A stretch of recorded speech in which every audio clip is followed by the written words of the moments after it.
Salut à tous, j'espère que vous allez bien. Pour cette vidéo, j'ai décidé de vous parler de la série de films Fast and Furious. Pour ceux qui n'y connaissent rien ou pour ceux qui veulent réviser leur classique avant la sortie du 9e opus qui est sorti un peu partout à travers le monde, regardez ce qui suit. Je vais vous raconter le pitch des 8 films, du spin-off ainsi que des 2 courts-métrages qui sont déjà sortis. Notez bien que vous pouvez regarder les films par leur ordre de sortie au cinéma ou bien par la chronologie de la trame scénaristique. Pour cette vidéo, je vais vous raconter l'ensemble de l'histoire de Fast and Furious en suivant les événements de chaque film chronologiquement. Vous êtes prêts? Alors c'est parti. Le premier film par ordre chronologique est de Fast and the Furious ou Fast and Furious 1. Il s'agit du premier film de la saga. Le film pose les bases de l'univers à venir, à savoir les belles bagnoles, les courses de rue et les personnages auxquels nous allons tant nous attacher. Nous avons d'abord l'ex-tolard Dominic Toretto, interprété par Vin Diesel, et Brian O'Connor, interprété par Paul Walker. Le pitch est simple, Dom règne en leader incontesté de sa bande et Brian, officier de police, va être choisi pour être undercover et infiltrer sa bande qui est soupçonnée d'être à l'origine de braquage de camions. Mais vous l'aurez deviné, Brian va être séduit par le style de vie de Dom et va remettre en question sa carrière de policier. À la fin du film, lorsque Dom découvre sa véritable identité et se sent trahi, Brian le laisse partir. Ce que beaucoup de gens ne savent pas, c'est qu'entre le premier film et le deuxième film de la saga, il y a un court-métrage qui vient apporter des précisions sur les événements qui ont lieu entre les deux films. Turbocharged Prélude, qui se trouve dans les bonus DVD de Too Fast, Too Furious ou sur YouTube, nous raconte ce qui s'est passé après les événements du premier opus. Brian a été arrêté par la police pour avoir laissé Dom prendre la fuite et comment il s'est retrouvé à faire des rodéos sauvages à Miami. Le deuxième film de la saga est Too Fast, Too Furious. Arrêté par le FBI pour avoir permis la fuite de Dom, Brian se voit proposer un marché ou comme les Américains le diraient, a deal of a lifetime. Brian se voit proposer le blanchiment de son casier judiciaire contre sa participation à une mission dangereuse qui vise à arrêter Carter Veron, un businessman bad guy soupçonné de blanchiment d'argent. Il faut signaler l'absence de Vin Diesel pour ce film qui fut remplacé par Tyrese Gibson qui joue le temps d'un film le partenaire de Paul Walker. Il faut également signaler la présence de la sublime Eva Mendes qui joue le rôle d'une flic infiltrée. Los Bandoleros. Ce deuxième court-métrage raconte ce qui se passe entre les événements de Too Fast, Too Furious et Fast and Furious 4, car les événements de Fast and Furious Tokyo Drift ont lieu bien plus tard dans l'ordre chronologique. Ce mini-film raconte ce que devient Dom après avoir fui lors du premier film. On le voit en République dominicaine où il essaye de recoller des pots cassés avec Letty, son ex-petite amie. Ce que ce court-métrage n'explique pas est comment Brian a fait pour passer d'informateur du FBI à agent en bonne et due forme. Je sais ce que vous allez me dire, c'est un peu fort de café. Le troisième film sorti au cinéma fut Fast and Furious Tokyo Drift. Mais chronologiquement, il s'agit de Fast and Furious 4 qui suit la trame scénaristique de Too Fast, Too Furious. Vin Diesel fait son grand retour dans ce film qui a lieu 5 ans plus tard. Brian est désormais agent du FBI et Dom est toujours recherché par les autorités, mais au lieu de faire profil bas, se retrouve chef d'un gang de racers.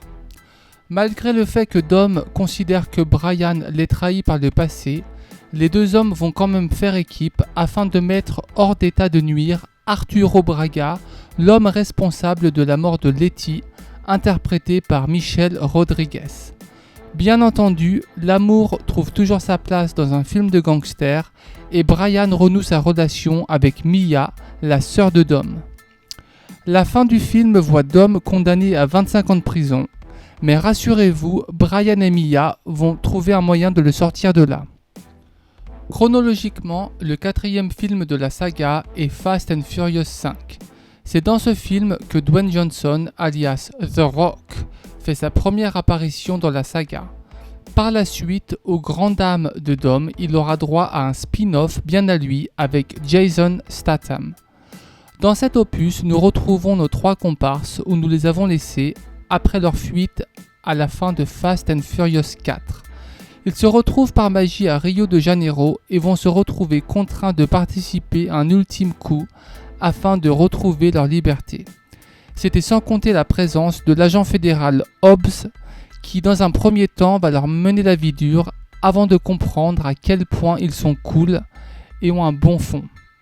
À la fin de ce film, nos personnages principaux demeurent encore outlaws ou pour les moins anglophones d'entre vous, hors la loi. C'est Fast and Furious 5 qui a permis à la franchise de dépasser la barre du demi-milliard de recettes au box-office et qui l'a propulsé sur une autre planète.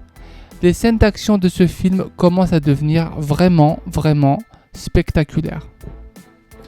Dans Fast and Furious 6, Dom, Brian et compagnie vivent une vie bien tranquille et fortunée grâce au butin amassé lors du précédent film.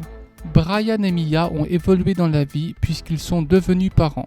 C'est dans ce contexte que Hobbs alias The Rock les retrouve et leur propose de traquer une bande de chauffeurs mercenaires à la botte de Owen Shaw en échange de retrouver leur liberté.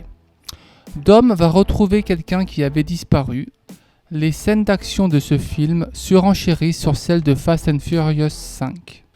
Le 6e film dans l'ordre chronologique de la série n'est pas Fast and Furious 6 mais Fast and Furious Tokyo Drift sorti en 2006 qui est le 3e film à être sorti au cinéma. Ce film aurait très bien pu être un spin-off de la saga si ce n'était pour la fin du film qui va le relier à un événement de Fast and Furious 6 sorti en 2013. Ce film raconte le monde du drifting dans un Tokyo underground.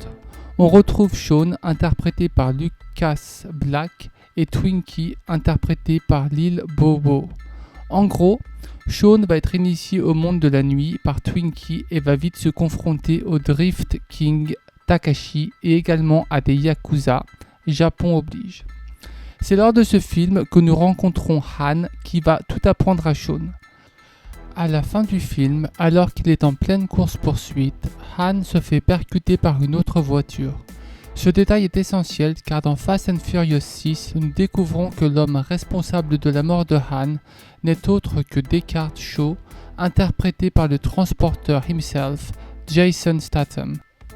C'est avant la fin du tournage de Fast and Furious 7 que Paul Walker décéda des suites d'un accident de voiture. Ce film raconte l'affrontement entre la bande de Dom et celle de Deckard Shaw, toujours interprété par Jason Statham. Les gentils que sont Dom et Brian vont être aidés par l'agent des services secrets Frank Petty, interprété par Kurt Russell. C'est ce film de la franchise qui a rapporté le plus au box-office mondial, avec pas moins de 1,5 milliard de dollars. Le scénario de Fast and Furious 8 a été réécrit suite à la mort inattendue de Paul Walker avant la fin du tournage de Fast and Furious 7. Dans cet opus, une actrice de premier plan fait son apparition en tant qu'antagoniste. Il s'agit de l'excellente et divine Charlize Theron. Elle joue le rôle de Cypher et va obliger Dom et son équipe à accomplir des missions périlleuses. On se doute bien cependant que Cypher n'a pas contraint Dom à lui obéir uniquement par la parole. C'est en kidnappant une de ses ex-petites amies et son fils qu'elle est parvenue à ses fins.